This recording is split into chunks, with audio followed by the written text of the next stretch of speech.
Magandang gabi po sa inyong lahat. Ang isang tanging laro nung bata ako na hindi ko madalas salihan sapagkat lubha kong pinagtatakahan ay ang larong Trip to Jerusalem.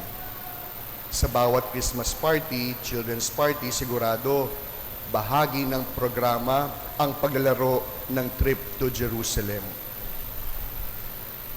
Sa larong ito, ang lahat ng mga kasali ay mag-aagawan sa iisang silya. Mag-aagawan sa isang upuan.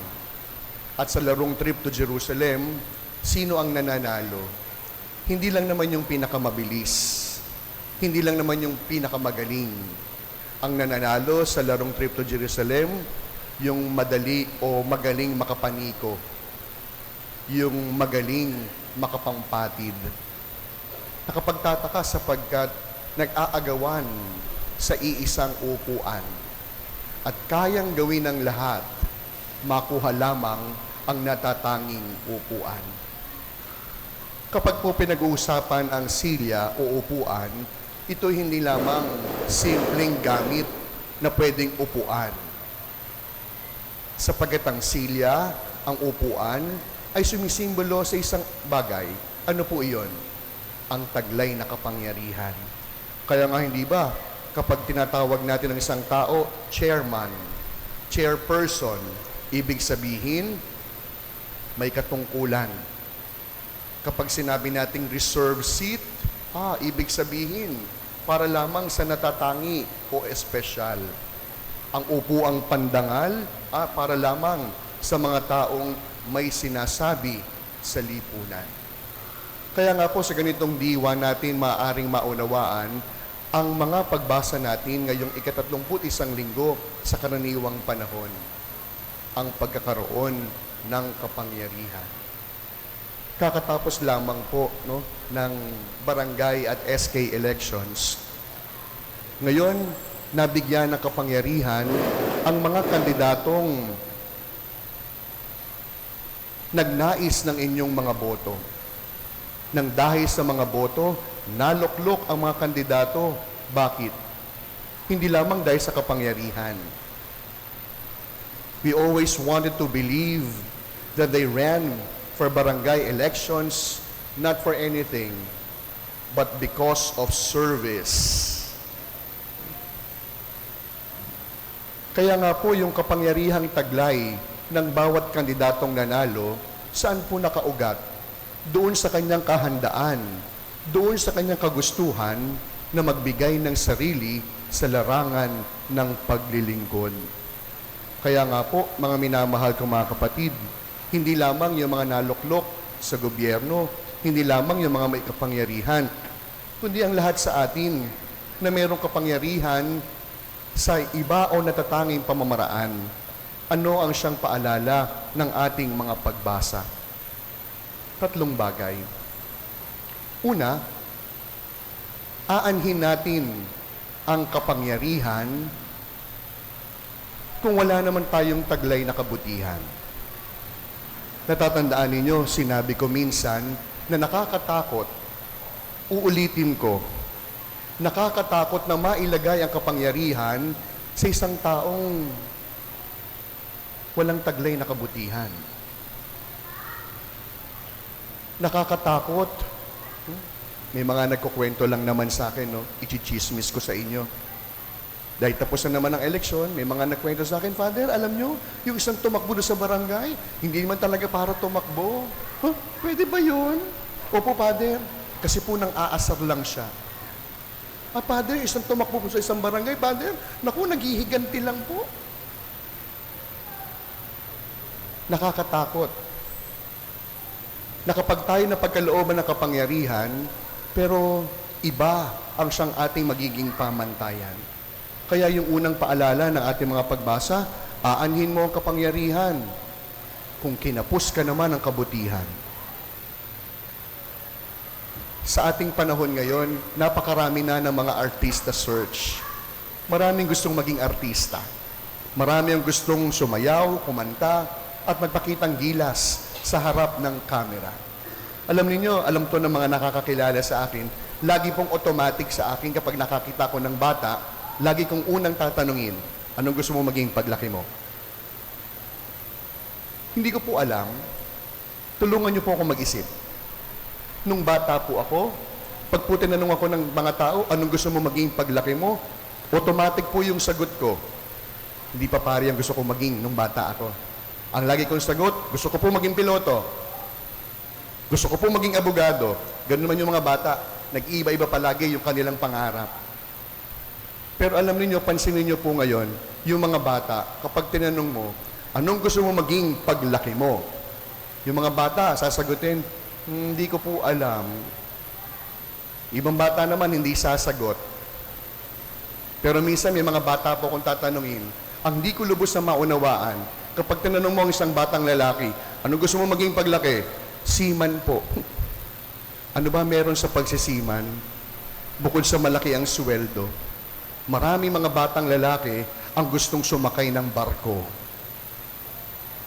Mga minamahal ko mga kapatid, kaugnay ng ating pagkakaroon ng kapangyarihan, huwag lamang po nating naisin na maging sikat.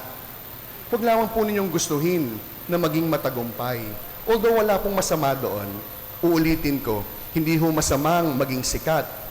Hindi ho makasalanan na maging matagumpay. Pero lagi natin tatandaan, pag po ba pinili kong maging seaman, magiging mabuting tao ako?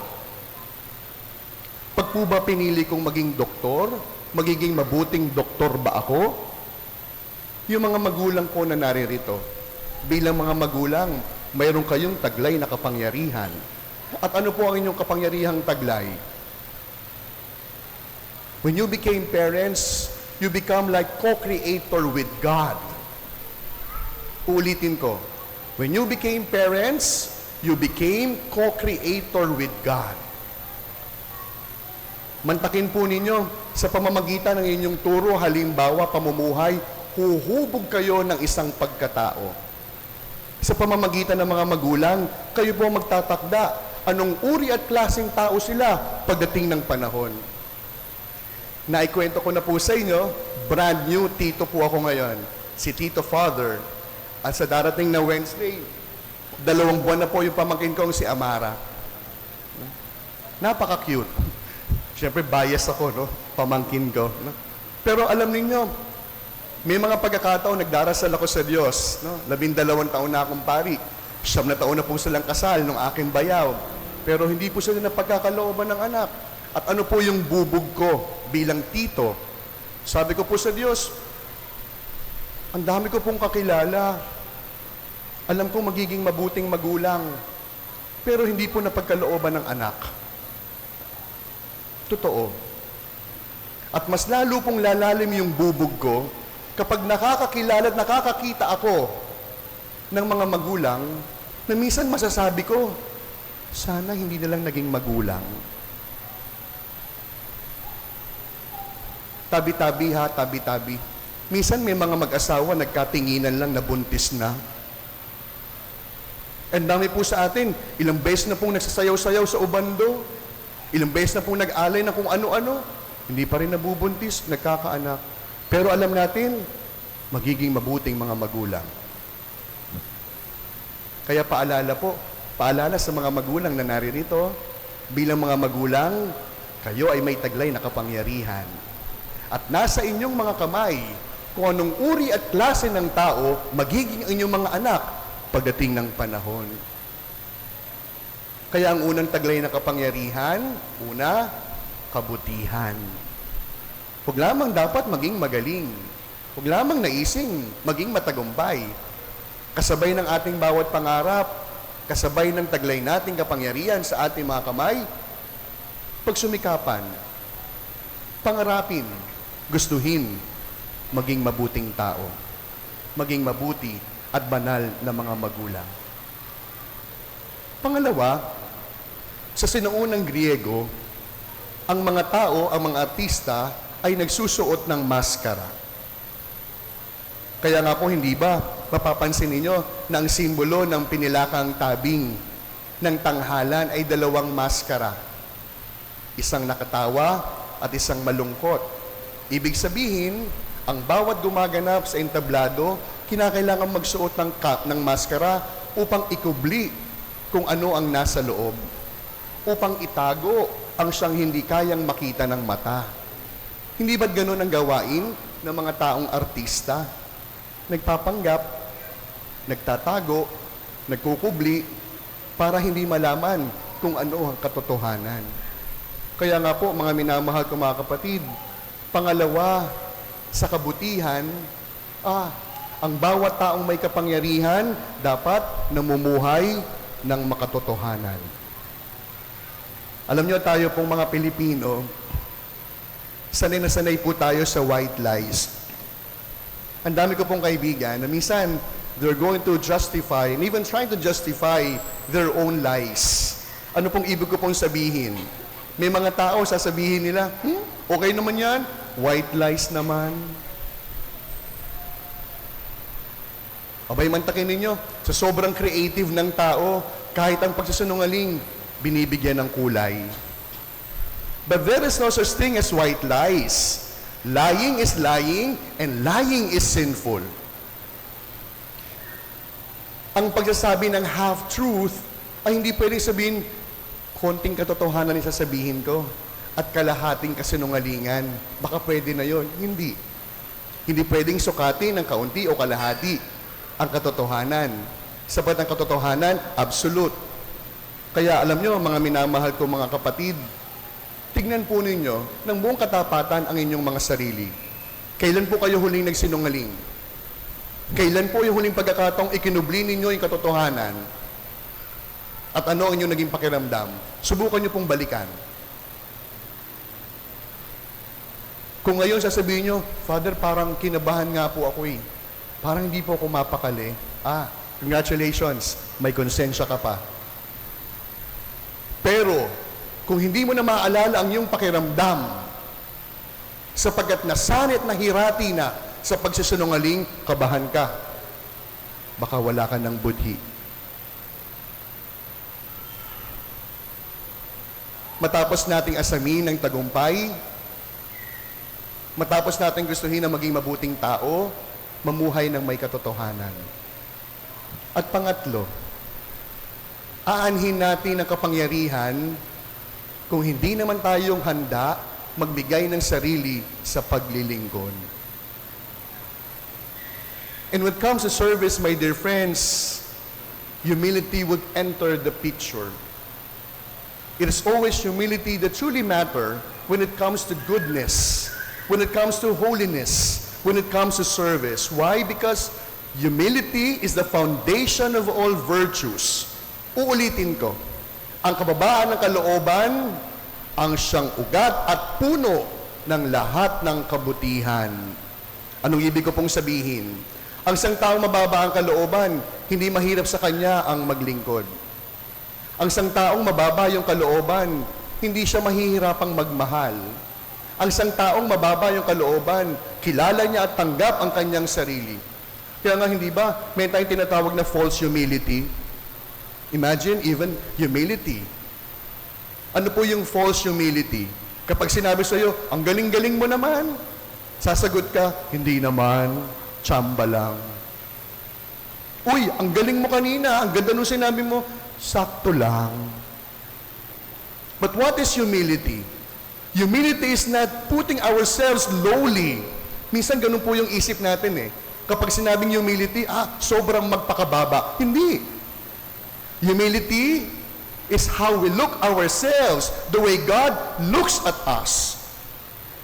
Kaya hindi mo pwedeng sabihin, ang galing-galing mo. Sasabihin mo, hindi naman. Aba, part of humility is to accept our strengths. And part of humility is also to accept even our own weakness. Ang hindi ko maintindihan, tayong mga Pilipino, napakahirap sa atin ang sabihin kapag sinabi sa atin, ang galing-galing mo, hirap na hirap tayong sabihin, thank you. Salamat. And that is precisely what humility is all about. How God looks at us. How God sees us. We are His beloved. We are the apple of His eye. Mga minamahal ko mga kapatid, hindi po mahirap maunawaan ang mga mensahe ng ating tatlong pagbasa ngayong gabi. Ang bawat isa, napagkalooban ng kapangyarihan.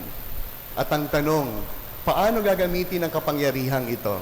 Una, naising mas maging mabuting tao. Nakakatakot mabigyan ng kapangyarihan ang taong kinapos ng kabutihan. Pangalawa, paano gagamitin ang kapangyarihan kapag ikay mabuti, mamumuhay sa katotohanan? Sapagat ang kalaban ng kababaan ng loob, kasinungalingan. At pangatlo, sa ating paglilingkod, taglay, gamit ang kapangyarihang ipinagkaloob, magiging madali ang pagbibigay ng sarili kapag taglay natin ang kapakumbabaan ng ating kalooban. Sapagat ang isang taong mababa ang loob, kaya niyang tanggapin ang lahat. Ito man ay maganda o pangit. Ito man ay tagumpay o kasawian.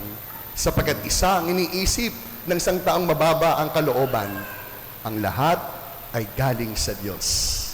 Ang lahat ay isang biyaya. Kaya sa pagpapatuloy po ng ating pagdiriwang, ipagdasal po natin yung mga bagong halal natin sa pamayanan. Seryoso po, ipagdasal po natin sila. Hindi man yung katiket o yung kakampi ang siyang nanalo. More than anything else, it is always our prayers that truly matter for these elected officials of our barangay. Gayun din po ipagdasal natin yung ating mga kabataan, yung mga nanalo sa SK.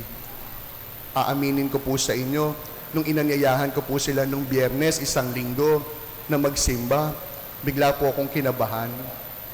Lalo nang makita ko yung mga kabataan, sabi ko, parang ngayon ko lang nakita itong mga teenager na ito. Parang ngayon ko na sila nakita nagsimba sa loob ng ating simbahan. Kaya sana po, kung meron tayo mga kasamang mga SK at mga barangay lingkod leader po dito, tandaan po ninyo, napagkalooban po kayo ng kapangyarihan. At ang kapangyarihang napagkaloob, hindi lang dapat sinasayang, kundi pinahahalagahan. At ang mga magulang na naririto, mayroon din po kayong kapangyarihan. Kapangyarihang hubugin ang bawat buhay ng mga anak na pinagkaloob sa inyo. Sa pagpapatuloy ng ating pagdiriwang, tumahimik tayong sumandali at sa katahimikan ng ating mga puso, tignan natin, paano ba natin ginagamit ang bawat kapangyarihang napagkaloob sa atin. Nang sa gayon, ang bawat taong may kapangyarihan, mamumuhay, hindi lamang ng may katotohanan, hindi lamang magbibigay ng sarili sa paglilingkod, kundi mamumuhay ng may tunay na kabanalan.